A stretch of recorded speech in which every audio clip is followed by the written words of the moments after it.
Hi guys, welcome to the AMIGArama podcast. I'm your host Lorfarius, and for this week's show we will be taking a look into SWIV. But as usual, before we jump into that, it's time to have a look at some of this week's Amiga news. Thinking back, I'm sure many of you remember this, but around about episode 37, 38, I did an interview with the infamous Simon Phipps, who talked to us about the Rick Dangerous games, all of his history about the titles have been included, up to things like Bubba and Sticks and the Monty Python games. It really was a great interview and I was chuffed to bits to get the chance to talk to him. Anyway, I've just noticed recently that he's brought out a Rick Dangerous poster. Now, this is an art print by Simon himself, so it's signed by him, and it comes with a full certificate of authenticity. Now, this is the first limited edition print that he's ever done, and it's a big A3 poster, so it's the sort of thing you can stick up on your wall, and it's priced at £22.50. It's been getting a lot of praise online, though it is limited in number, and looking at it myself, it looks absolutely fantastic. It's bright and colourful. It's that Indiana Jones sort of looks with all arrows flinging off in the background, set against like this temple with Rick running through the middle of it with a stick of dynamite in his hand. It's an awesome bit of artwork, and I'd be chuffed to bits to have something like that on the wall. So yeah, I'll stick a link into the show notes. Please go and have a look.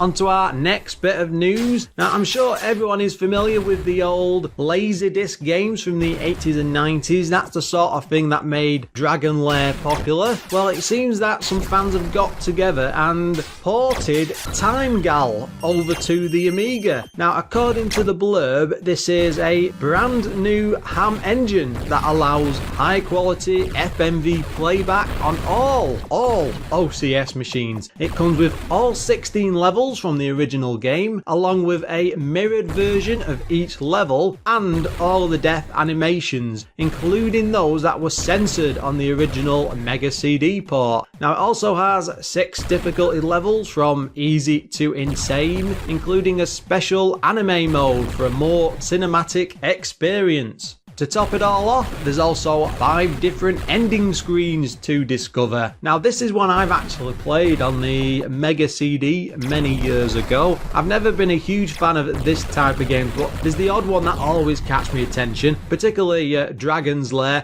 and Road Avenger, just because that one was cool as anything. It was one of my favourite sort of those games from back in the day. Anyway, I'll stick a link into the show notes, so please go and download a copy and go and see what you think. And finally, before we move on, this might get a few people's attention, but I've managed to get the show listed over on Spotify. There will be a link in the usual place, though. It's good to get on more of these type of platforms. As always, guys, I'm always trying to get the show out there more, and I'm hoping more and more people can share this stuff, and getting on these different services does help get the word out there. Anyway, it's time to move on to this week's game.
Of late, I've found myself becoming more and more addicted to shoot 'em ups, and that's either side on or top down scrolling shooters. I've been having absolutely loads of fun with them, and I have to say this is all thanks to R-Type. It sort of relit that torch underneath and it set me off, and I'm burning my way through piles and piles of these games. But don't worry, I'm not planning to turn this into the shoot 'em up appreciation show. It does mean that I've got more of an appreciation for this type of game, and when we come to this week's, which is SWIV, or SWIV, or is it SW4? I'm not entirely sure. It's ranked right up there as one of the system's best, and I wanted to do a good job with this one and come into it fresh, so this is this week's show. It was published by Storm, The Sales Curve, and they did games like Big Run, Cover Girl Poker and Strip Poker. Sadly, I'm afraid we're not going to cover those on the show. Double Dragon 3, Indie Heat, which is one of my all-time favourite Amiga games, and Saint Dragon, as long as a few others. SWIV was developed by Random Access, who did Judge Dredd, Narc, Ninja Warriors, Saint Dragon, Silkworm, and this. It came out in 1991 on just one floppy disk, and it did have a 2-player mode, priced at £24.99, which is about average for these sort of games. Now the coders behind it were John Crowdy, he worked on my favourite, Indie Heat, Ninja Warriors, Rodland, I think that's a classic, and Saint Dragon. Next up was Ronald P. Weeserick, I can't pronounce that properly. Final Blow, Ninja Warriors, Rodland, Saint Dragon, and Silkworm, which is the precursor to this game. Now the graphics were done by Ned Langman, and he worked on Big Run, Double Dragon 3, Indie Heat, Judge Dredd, Narc, Rodland, Saint Dragon, and Silkworm. SWIV's music was done by Andrew Barnabas. He worked on Aladdin, that's the Disney game, Cool Spot, Double Dragon 3, and Global Gladiators, which is the McDonald's game. When it comes to the history, the game was pitched as a sort of spiritual successor to the original Silkworm, but really the team behind it just wanted to try something completely different, which is why it differs so much from the original game. Which is why it changes from a side-on shooter to a top-down one. Now, they didn't even have the rights for a sequel to the original game and decided to call it SW2. Now, they didn't in turn like the look of this, so decided to make it into a 4, and SWIV sort of came around naturally, even if it was a bit confusing to all the fans and magazines of the time. No one could work out what the game was actually called. The two coders, Ronald and John, developed a special dynamic loader system which they ended up calling DLS. Now this enabled the game to load data directly from the floppy disk into memory during gameplay and allowed for dynamic updates throughout the game depending on what was actually happening. So tons and tons of active craters and explosions going off all over the background. It also let the background tiles and sprites be loaded well in advance, which gives it this impression of being a never-ending landscape. In order to do this, they effectively had to create two areas, one in the sky to actually fly over, and the ground, which had paths for the Jeep to move and explore, and it really pushed the Amiga to the limit, especially for its time.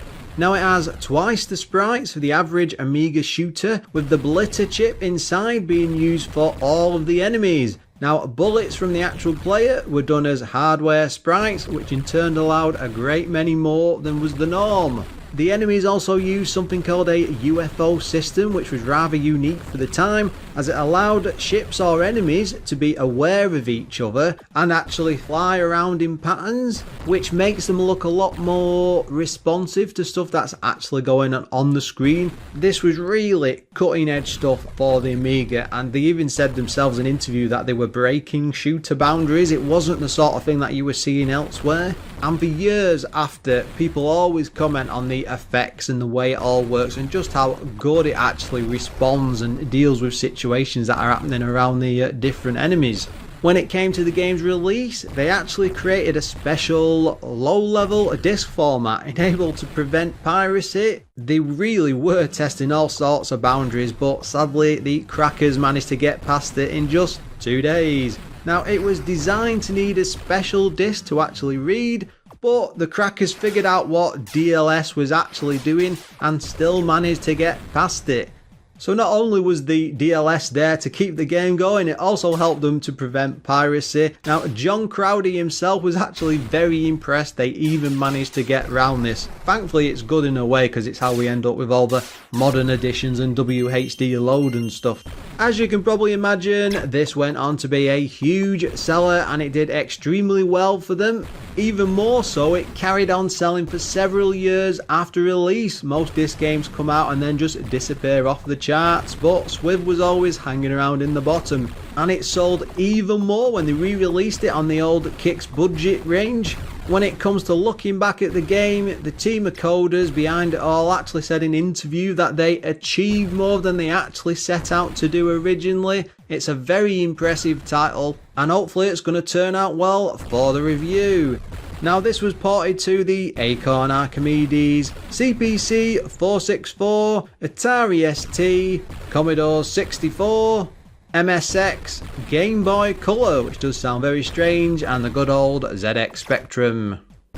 I will admit that I always worry about covering games like this because I am in no way means or any shape or form some sort of professional reviewer. This is, I shouldn't really be saying this, should I, but this is just my opinion and I'm trying my best to get through and do something entertaining for you guys. When it comes to SWIV's story, it turns out sadly that there just isn't one. The manual is nothing more than a few pages of tech details, though the game does have an awesome cheat mode for the Amiga, which you can access by typing in capital letters NCC1701D, again in capitals on the title screen. See, I really am all in one for this show. You even get cheats to play the games for. I'm also a bit of a huge Trekkie, so that's an awesome cheat to see, though I do prefer Deep Space Nine.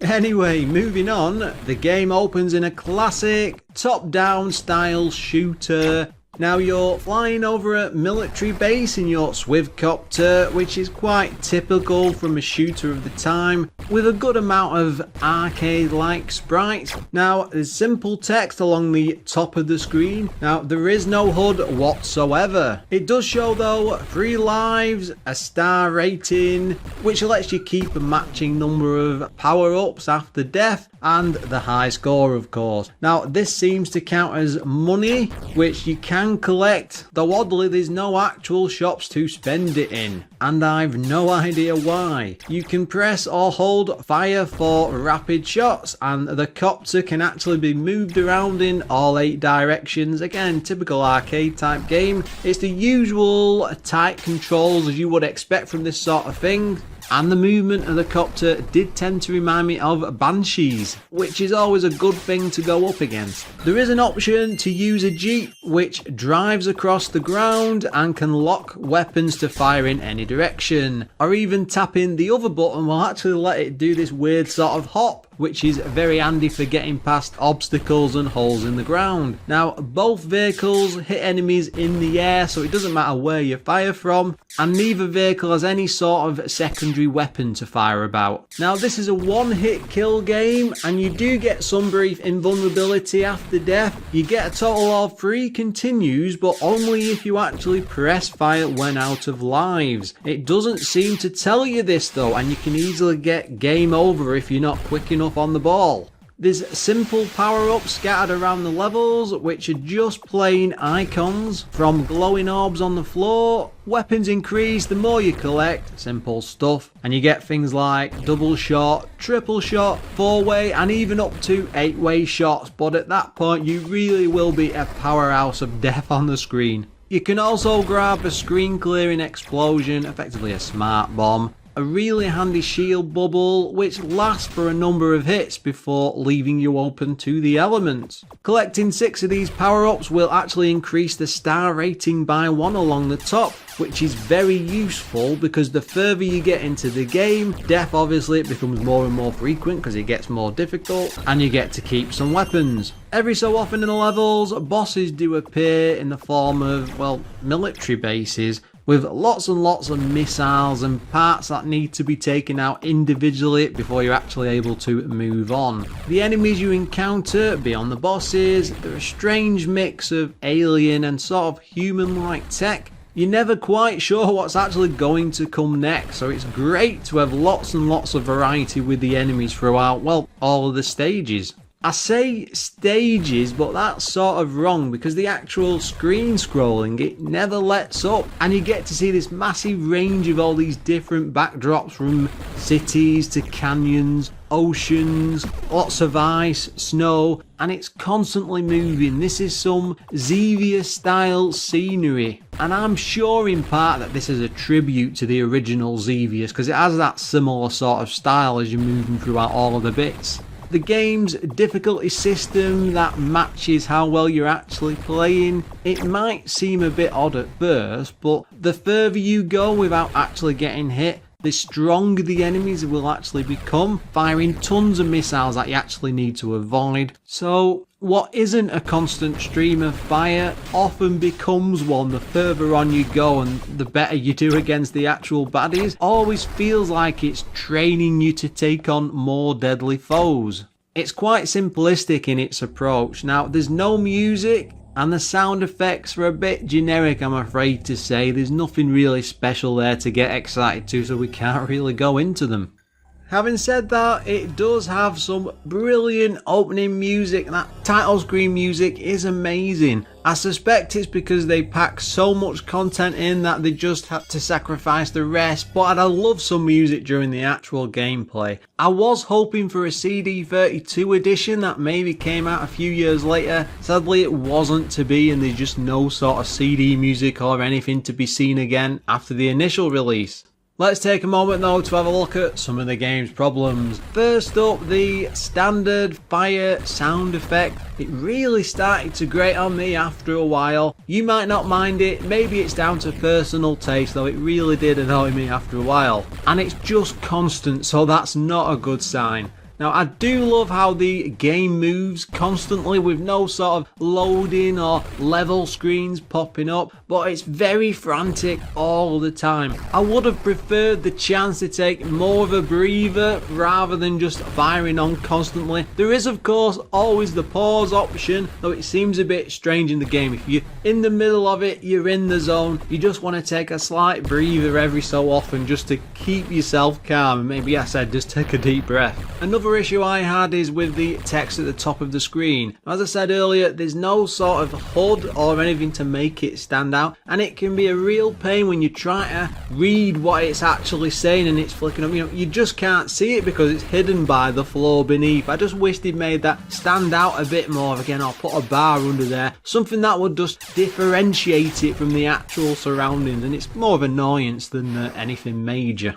I did say earlier that it has a difficulty level that tends to match the player and responds to how well you're doing. I don't know if that's a good or a bad thing, because I absolutely suck at shooters, even though I absolutely love them. I did tend to get quite far though, so maybe that's a good sign. One of its biggest omissions, and what I would have really loved to do, is the chance to change into the Jeep whilst you're actually playing the game. That could have added a hell of a lot more variety. Instead, that's oddly hidden away in the options. You have to select it before you play. Again, there's no sort of paths or little buildings you can park next to and hop out. I would have had a lot more fun being able to use the two at once. Instead, it's limited to the 2-player mode. Let's have a look at the magazine scores. Now, CVG gave it 93%.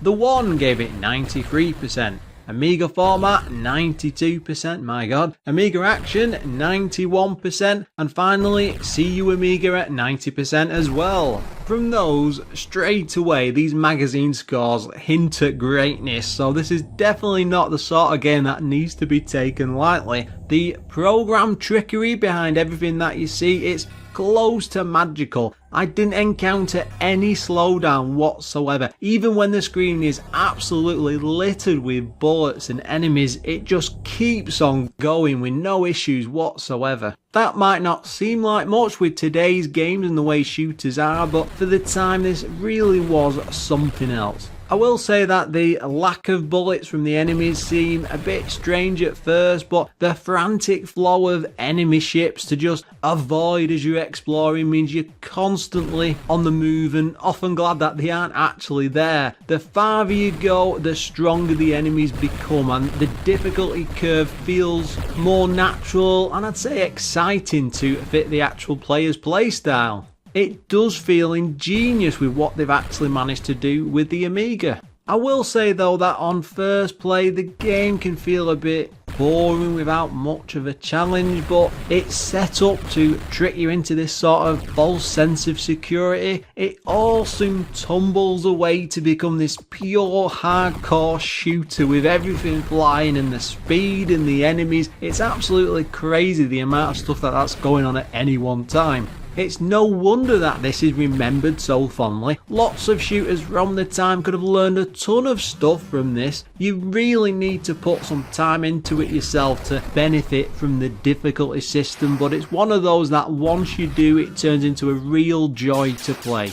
As a whole, the game is devilishly simplistic, yet it's absolutely packed with content and enemies beyond what any player should be able to expect, especially on the Amiga. I just wish they could have done something else with that music. Again, come out with a CD32 port. They could have packed that CD with tons and tons of like musical improvements, and I can't help but wonder that maybe some Amiga modders could come back to this in future and come up with something better or make some changes to it. We could sort of call it the community edition and come up with something special. I think the likes of Project X have had that done, so I'd like to see something similar if possible with SWIV, please. Get onto it, guys. And that sadly brings us to the end of this week's show. If you've heard anything you'd like to comment on, you can pop along to the Facebook page, which is facebook.com/AMIGArama. Drop me a line on Twitter, which is @AMIGAramaPod, or even send me a personal email at Lorfarius@AMIGArama.com. I'm always interested to hear from you guys because for one it helps to develop the show. Now of course we have to send out a huge thank you to our Patreon supporters. Every penny donated always goes back into the show if it's buying books or watching things like the Commodore Story DVD, Blu-ray, stuff like that. And of course they all get the added benefit of next week's show a whole week early. And they are Adam Bradley, Darren Coles, Graham Vebke, Glenn Milford, Jason Warnes, O'Brien's Retro and Vintage, Premsky, Retro Ravi, Richard Legg, Sneff and Treble. Until next time guys,